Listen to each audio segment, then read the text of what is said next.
everyone, this is David. Oh, it's just a quick hit on a Friday. People that are keeping track always know that the quick hits are Tuesday or Wednesday and Sunday. We have two a week, but this week we have three. Special week. I want to two things I want to get to in this very quick chat.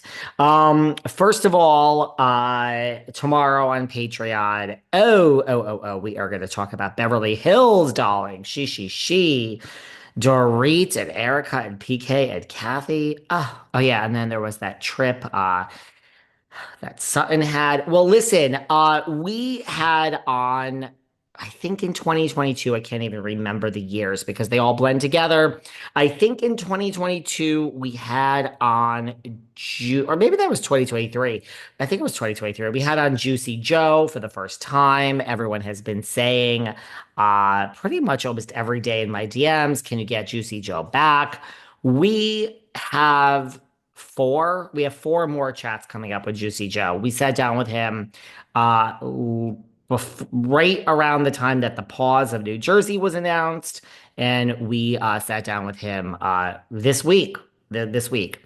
So those chats are coming. We can't have 15 episodes a week. We can only have nine, one a day plus two in the afternoons. But I want to highlight the fight. There is a fight tomorrow night in the Bahamas. Juicy Joe is stepping into the ring with Ohani Noah, Jennifer Lopez's ex. It's tomorrow night, February 8th, and tickets, there's a link in Juicy's bio. Anyone who is not in the Bahamas, Melania is already there. Gia's on her way down, or she's there. Anyone who's not there, you can watch this on Triller TV. Let's see how Juicy does. So we are going to share a little, the first, I guess, 5 to 7 minutes of our chat with Juicy from earlier this week, highlighting the fight. Of course, we mentioned a little bit about Melissa and Teresa, if you know what I'm saying.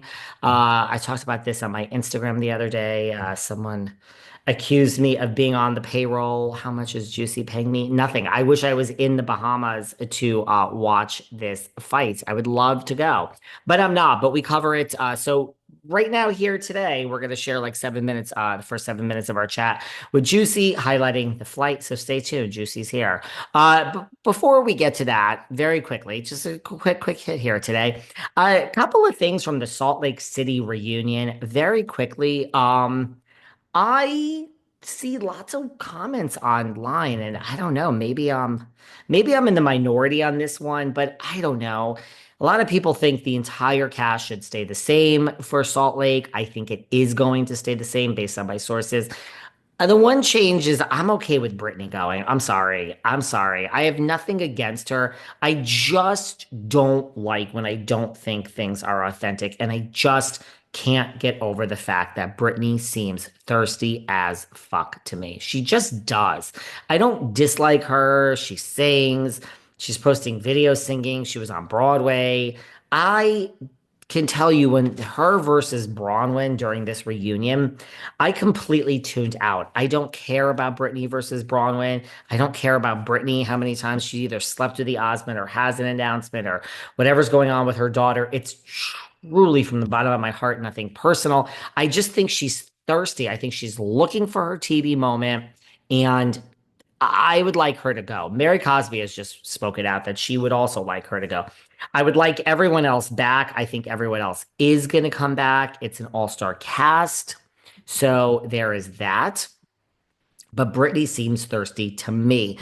Bronwyn, you're not out of the woods either, girl. Bronwyn, I really do think that we have a pathological liar on our hands, which it is what it is. And that's that. Now, this person, something I saw, someone has posted, a lot of people are posting things online calling Bronwyn out about not just the necklace, which we dealt with, but the whole like dedication of the tax donation to the Hoggle Zoo and to name the gorilla, and basically like no one could find a receipt of this donation. So basically we're accusing her of lying about charitable donations and necklaces. I do think Bronwyn might have a problem with the truth. I do. And that is why I am loving Dorit this season because I feel that Dorit just doesn't care. And I mean, even when she's like, well, Kathy, first of all, his name is not PJ. Did everyone get that? That Kathy called PKPJ. Again, we're going a scene by scene tomorrow on Patreon of this episode of Beverly Hills, talking about some other Beverly Hills hot goss, which has come my way. But Kathy's calling him PJ, and Kathy don't know anything about no divorce because she's had Rick forever. But I love when she says, "Well, he seems like a good husband, right?" And Dorit's like, "Not really." Now she has walked that back on the after show, which we'll talk about. But I love where she's like, "Not really." In the past, I would have lied to protect him. But so I love that we're getting a real authentic Dorit, I feel. But I just, Bronwyn, I feel we do have a lot of issue with lying. Now, Bronwyn is coming back. So there's no sense in us negotiating and talking about whether she'll be back. Bronwyn is 100% coming back. Everybody is 100% coming back. I'm just not sure about Brittany. I find Brittany thirsty as fuck. I'm okay if she goes. Bronwyn, I do feel is a liar. We got to keep our eyes on her. You know, I do think it was very interesting. I thought one of the most interesting parts of the thing was when Meredith, we learned earlier this season, she had the 10-minute phone call with Jen Shaw.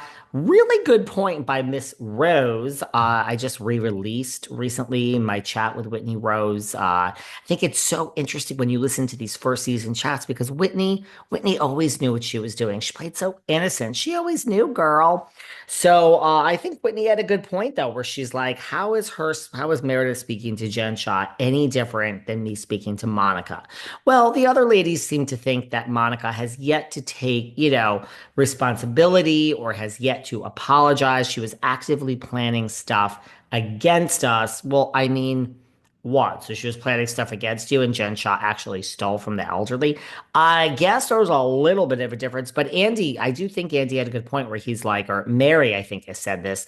Mary was like, actually, I think it was Mary, but Andy too. But Mary was like, I don't understand Meredith. She lied to your face up to the last minute until she couldn't lie anymore. I mean, she was innocent until she basically pled guilty. So I get it. I don't know why, but all I'm thinking is, man. Shaw is out in 2026, November. As we speak, she's going to be home next. She has one more Thanksgiving. It is February, people. Jen Shaw is home in 1 year and like 9 months. And that is today, a year and 9 months. I mean, we got no time left here, people. And if it might get pushed up again, and my prediction is it's going to get pushed up two more times, maybe three, before she just gets out. Unbelievable. But is she coming back to Salt Lake City? I don't think we need her. A lot of people say they're not going to watch if she comes back. I don't know. TBD on this one, but I think Whitney had a good point. And the other thing I couldn't before